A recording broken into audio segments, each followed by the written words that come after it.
Welcome to this explainer. Today, we're going to unpack a really fascinating new framework that fundamentally shifts how we compare complex religious systems, specifically looking at Roman Catholicism and Tibetan Buddhism.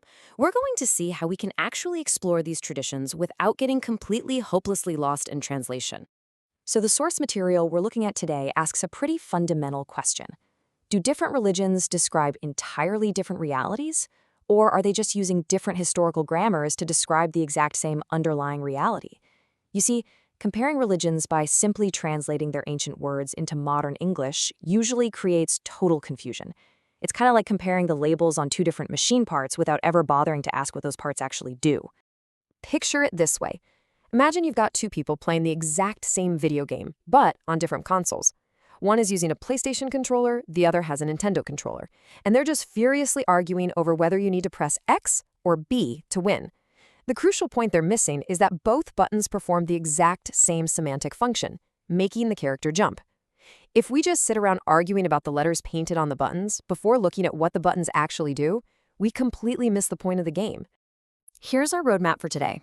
We're going to quickly run through the translation trap, the Rosetta method, source and manifestation, missing the mark, preserving the pattern, and we'll wrap it all up with grammars of one reality.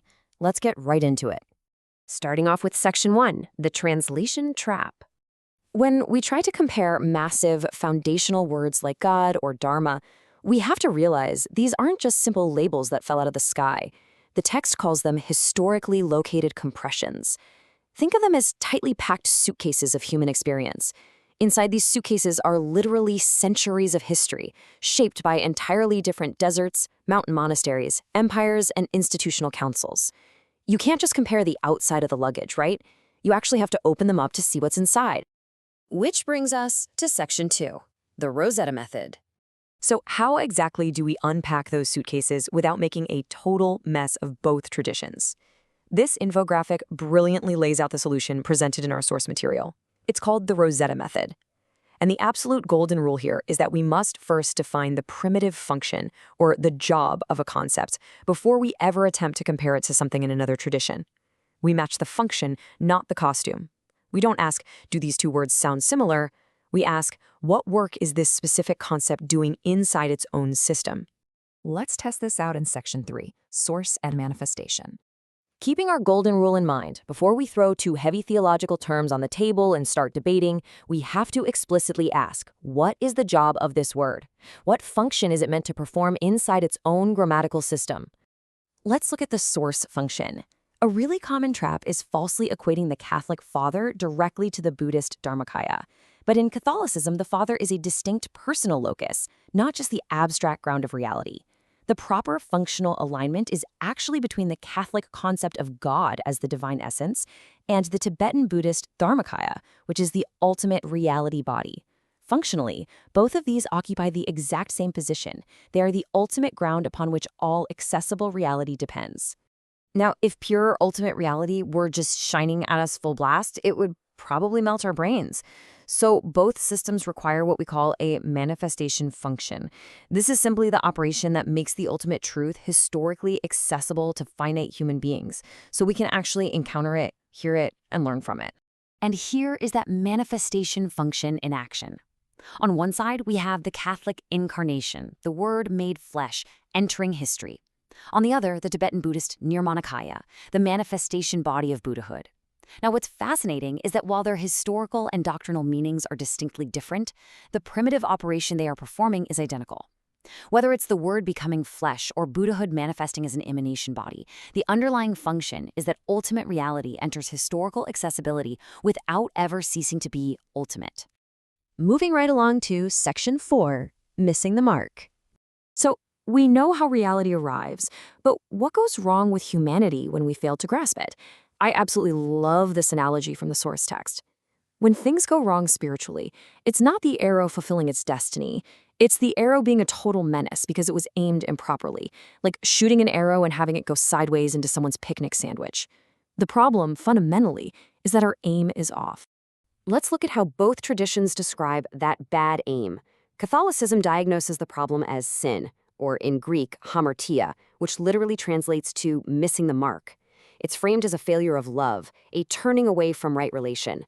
Buddhism, on the other hand, frames the error as avidya, ignorance, or a failure of perception.